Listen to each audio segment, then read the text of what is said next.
Hello student, आज हम लोग कक्षा 12वीं में पढ़ेंगे प्रथम कोटि की अभिक्रिया के बारे में।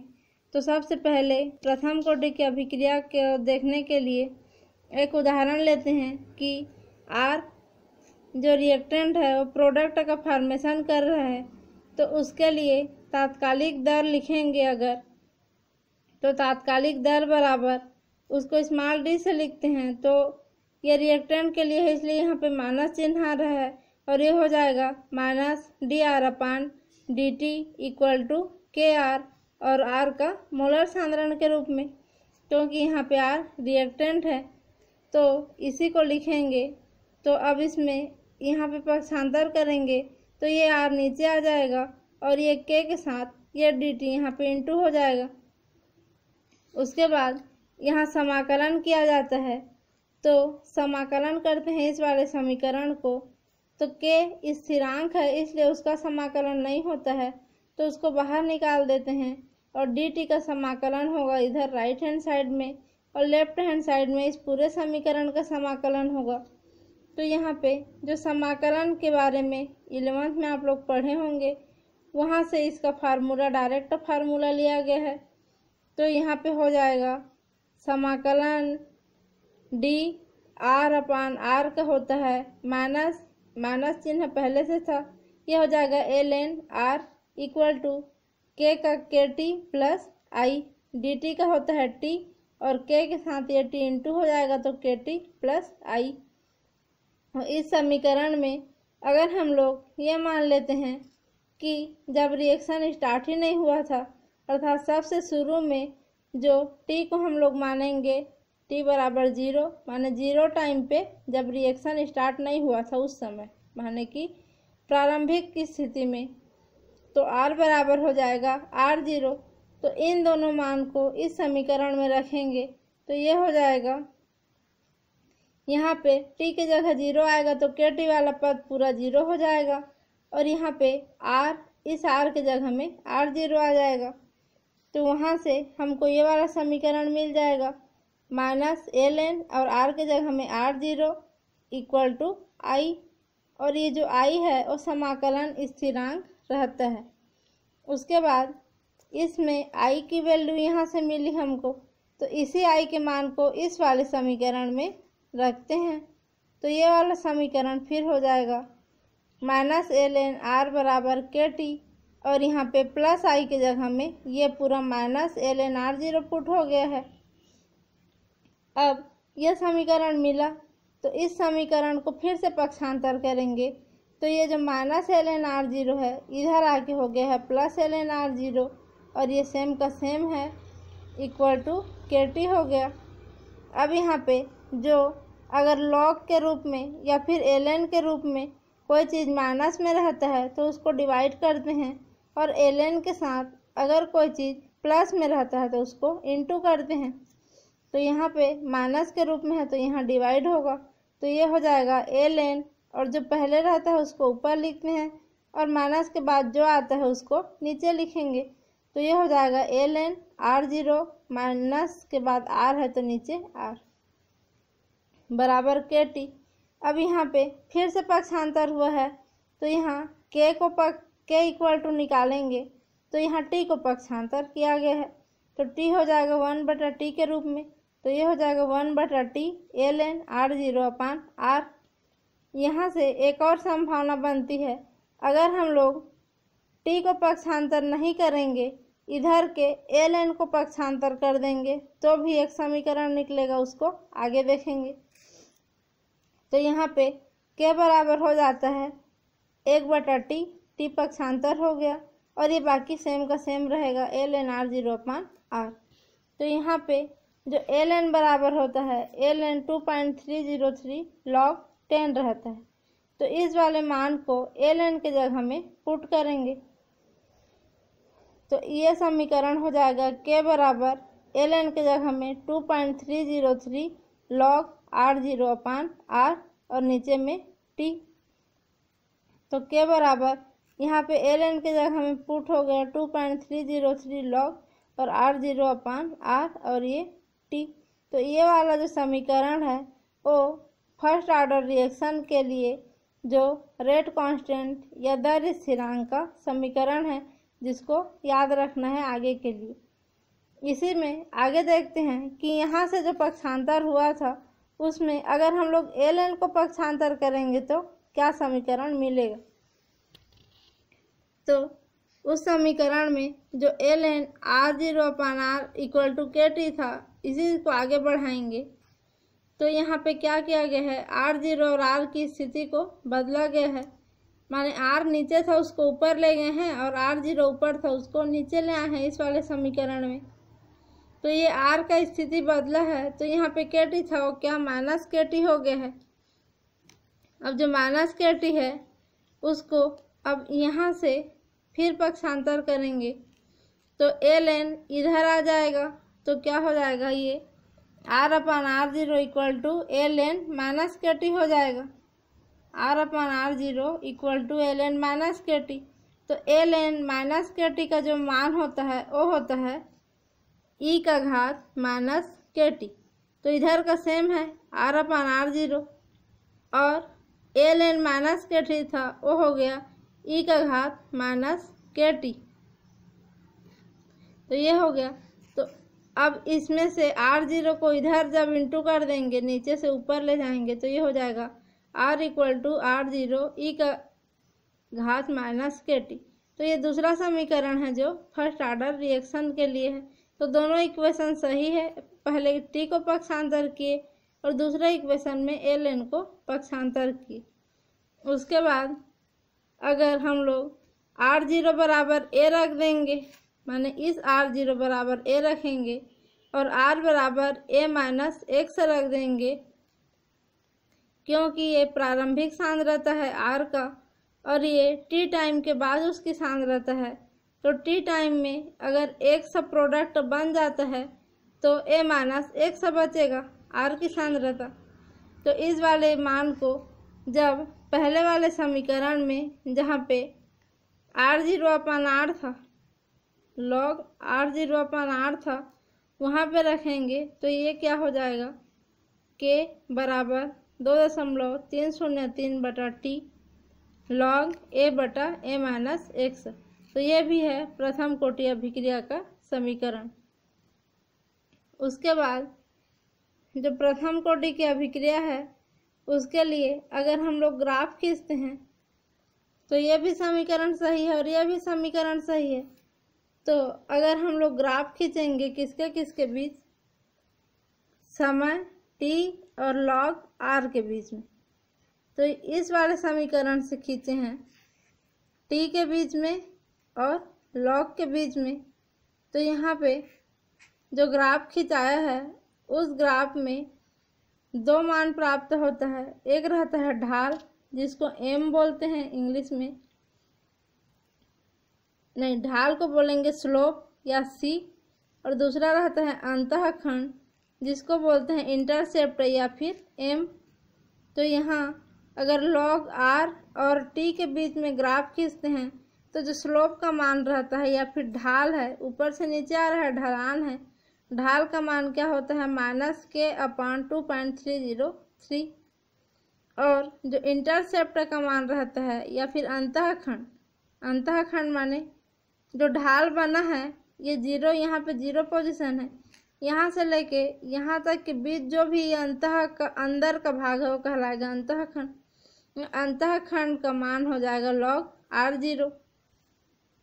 तो ये वाला जो समीकरण है यहाँ से बना है, ये जो पहला वाला समीकरण था ये वाला k = 2.303t log r0/r, इसको हम लोग किसके फॉर्म में लिखेंगे, y बराबर mx + c के फॉर्म में। तो y क्या है, यहाँ पे y और x दो एक्सिस हैं, m यहाँ पे अंतःखंड या फिर इंटरसेप्ट है और c यहाँ पे ढलान है। तो ये क्या है, एक सरल रेखा का समीकरण है, y बराबर mx + c। तो जो पहला वाला समीकरण है उसी समीकरण को इस रूप में जमाते हैं। तो y के जगह किसको लिखेंगे हम लोग जमाएंगे, तो यहाँ पे इस वाले अक्ष में जो भी लेना रहेगा उसको y के जगह पे लिखेंगे। और इस वाले अक्षर में जो भी लेना रहेगा उसको x की जगह पे लिखेंगे। उसके बाद m के जगह पे जो आएगा उसको यहाँ पे लिखेंगे और c के जगह पे जो आएगा उसको यहाँ पे लिखेंगे।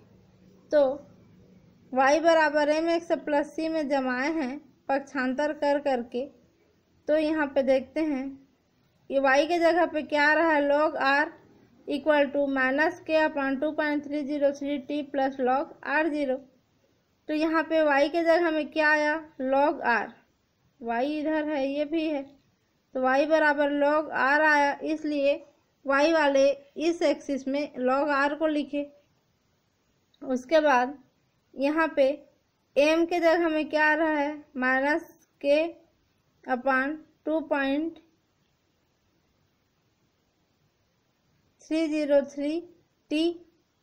तो t यहाँ पे x के जगह में आया है, t यहाँ पे x के जगह में आया है, इसलिए यहाँ पे x वाले एक्सिस पे t को लिखा है। अब जो c है अंतःखंड, c के जगह में c अंतःखंड रहता है, जो c है वो रहेगा अंतःखंड। तो log r0 है c का मान, यहाँ पे मैं पहले उल्टा बोल दी थी, ये m है स्लोप और ये है अंतःखंड c। तो यहाँ पे जो c है, c के जगह पे log r0 आया है, तो r0 का मान यहाँ पे c के जगह पे आया अंतःखंड के जगह पे, यहाँ पे माइनस के 2.303 आया है, तो ये m के जगह पे आ रहा है। तो m है इसमें ढाल का मान, तो यहाँ पे ढाल के जगह पे इसका मान आया है माइनस के अपॉन 2.303। इस प्रकार से जो ग्राफ में यहाँ पे स्लोप का मान और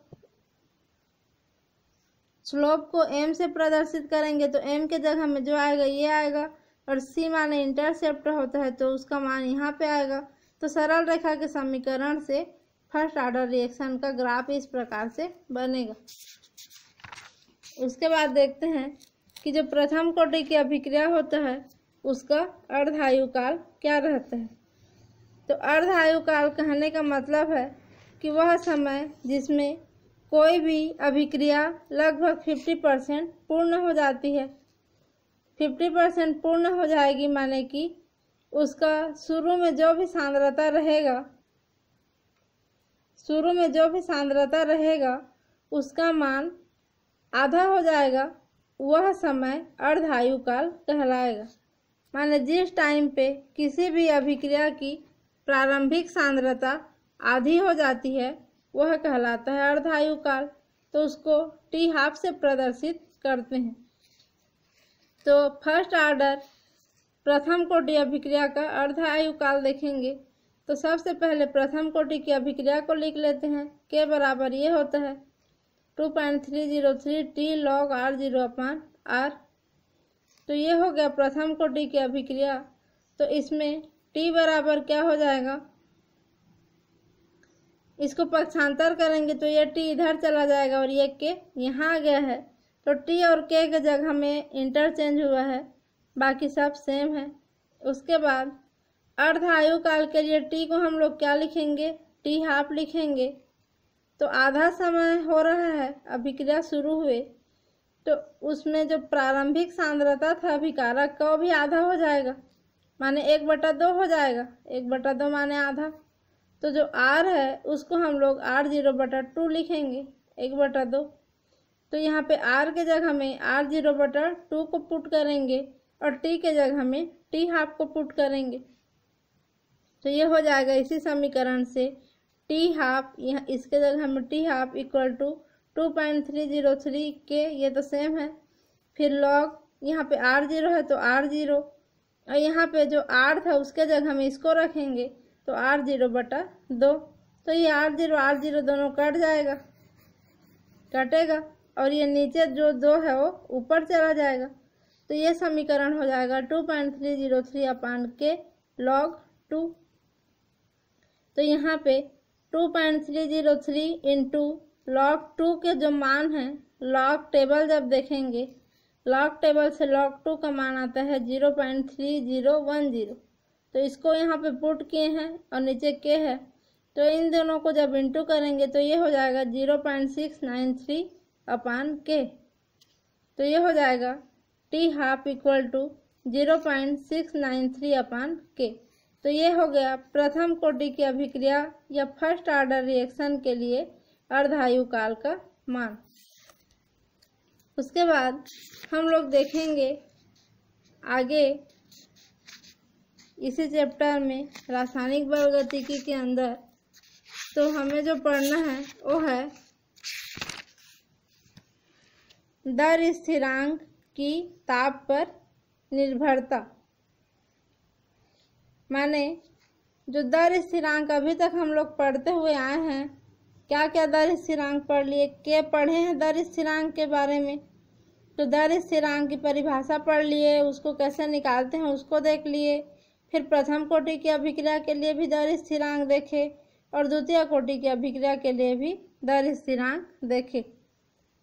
इन सब के बाद अगर कुछ पढ़ना है तो वो आता है ताप का प्रभाव दर स्थिरांक पे या फिर जो दर स्थिरांक की ताप पर निर्भरता। तो कोई भी रासायनिक अभिक्रिया जैसे जैसे होती जाती है तो उसको हम लोग देखते हैं, तो इसी के देखने के लिए उस पर ताप का प्रभाव पड़ता है कि नहीं, उसके लिए एक अभिक्रिया को उदाहरण के तौर पे देखा गया। तो कौन सी अभिक्रिया को देखे, N2O5 माने नाइट्रोजन ऑक्साइड, इसको देखते हैं। तो अगर हम लोग शुरू में देखें पदार्थ की जो मूल या प्रारंभिक मात्रा को उसका आधा भाग का वियोजन अगर 50 डिग्री सेंटीग्रेड पे होता है तो 12 मिनट का टाइम लगा, लेकिन ताप को कम कर दिए माने 25 डिग्री सेंटीग्रेड कर दिए तो 5 घंटा लगा उसी अभिक्रिया के लिए। लेकिन ताप को और कम कर दिए माने 0 डिग्री सेंटीग्रेड कर दिए तो अभिक्रिया क्या हुआ, 10 दिन में पूरा होता है। तो ताप को कम करने पे इतना लेट होता गया अभिक्रिया, ताप को ज़्यादा था तो जल्दी जल्दी अभिक्रिया हो। तो इसी को समझने के लिए ताप गुणांक शब्द का उपयोग किया गया। तो जो अभिक्रिया की दर है उस पर ताप का प्रभाव इस प्रकार होता है कि जो 10 डिग्री सेंटीग्रेड अगर हम लोग ताप को बढ़ाते हैं, ताप में परिवर्तन करते हैं, तो अभिक्रिया का जो दर है वो लगभग दुगुनी हो जाती है। मान लो 10 डिग्री सेंटीग्रेड ताप बढ़ाने पे अभिक्रिया दुगुनी तेजी से होने लगती है, उसी को बोला जाता है ताप गुणांक। तो जो ताप है, ताप का गुणा करते हैं माने 10 बढ़ाते जाते हैं, 10 डिग्री सेंटीग्रेड बढ़ाए फिर 10 डिग्री सेंटीग्रेड बढ़ाए तो अभिक्रिया की दर दुगुनी हुई फिर चौगुनी हुई, तो उसी को ताप गुणांक के रूप में प्रदर्शित करते हैं। तो ताप गुणांक 10 डिग्री सेंटीग्रेड ताप पर अभिक्रिया के दर स्थिरांकों का अनुपात होता है। तो ताप गुणांक बराबर हो जाएगा T + 10 डिग्री सेंटीग्रेड पर दर स्थिरांक और T डिग्री सेंटीग्रेड पे दर स्थिरांक। तो शुरू में T डिग्री सेंटीग्रेड पे दर स्थिरांक था, पर 10 डिग्री सेंटीग्रेड ताप को बढ़ा दिए तो जो दर स्थिरांक होगा दोनों का जो रेशियो है वही कहलाता है ताप गुणांक। तो किसी भी अभिक्रिया का जो वेग है उसके बाद उसको ताप पर निर्भरता की व्याख्या किसने किया था, आर्हेनियस व संघट्ट सिद्धांत के द्वारा किया गया था अभिक्रिया की ताप पर निर्भरता की व्याख्या। तो जो अभिक्रिया का वेग है उसको सबसे पहले पता लगाया गया कि किस किस पे निर्भर करता है अभिक्रिया का वेग। अभिक्रिया के वेग पर ही ताप का प्रभाव पड़ेगा तभी दर स्थिरांक निकलेगा, इसलिए पहले देखा गया अभिक्रिया का वेग। तो अभिक्रिया का वेग बराबर होता है F गुणित Z, जहाँ F है संघट्ट आवृत्ति, Z बराबर होता है संघट्ट माने कि टकराने की आवृत्ति। जो अभिकारक अणु आपस में टकराते हैं प्रोडक्ट फॉर्मेशन करते हैं वो कहलाता है संघट्ट, और उसकी आवृत्ति कहलाएगी संघट्ट आवृत्ति। और संघट्ट में कुल संख्या का प्रभाव जो प्रभावी है माने प्रभावी माने 3 अणु टकरा रहे हैं, अब प्रोडक्ट बना लेंगे, लेकिन 2 अणु और टकराए लेकिन वो प्रोडक्ट नहीं बनाए, तो जो अणु टकराएगा और प्रोडक्ट बनाएगा वो कहलाएगा प्रभावी संख्या, और वह जो टक्कर है वो कहलाएगा प्रभावी संघट। लेकिन जो टकराया लेकिन फिर भी प्रोडक्ट नहीं बना पाया, टकराने के बाद भी प्रोडक्ट नहीं बना पाया, वो कहलाएगा प्रभावी नहीं कहलाएगा, वो सामान्य टक्कर कहलाएगा या सामान्य संघट कहलाएगा। तो यहाँ पे संघट आवृत्ति क्या होती है? अभिक्रिया मिश्रण के इकाई आयतन में प्रति सेकंड होने वाली टक्करों की संख्या को संघट आवृत्ति कहते हैं। माने कि जो भी अभिक्रिया हो रही है उसमें 1 सेकंड में जितनी बार टक्कर होगा वह टक्कर ही उसका 1 सेकंड में होने वाले टक्करों की संख्या संघट की आवृत्ति या टक्कर की आवृत्ति या कोलिजन की फ्रीक्वेंसी कहलाएगा। प्रभावी टक्कर, जो टक्कर किसी रासायनिक अभिक्रिया के उत्पाद में परिवर्तित होते हैं, प्रभावी टक्कर कहलाता है। माने वह टक्कर जिसके द्वारा प्रोडक्ट का निर्माण हो ही जाता है, फाइनली प्रोडक्ट बना देगा, वो टक्कर कहलाएगा प्रभावी टक्कर। लेकिन जो टक्कर प्रोडक्ट निर्माण करने में सक्षम नहीं होता है वह प्रभावी टक्कर नहीं समझा जाता है। तो जो टक्कर के द्वारा रिएक्शन होता है उसके द्वारा प्रोडक्ट फॉर्मेशन होता है। इसके बाद भी कुछ कारक हैं जो प्रोडक्ट के फॉर्मेशन को रोकते हैं या अवरोधित करते हैं। तो उसी में सबसे पहले आता है ऊर्जा अवरोधक।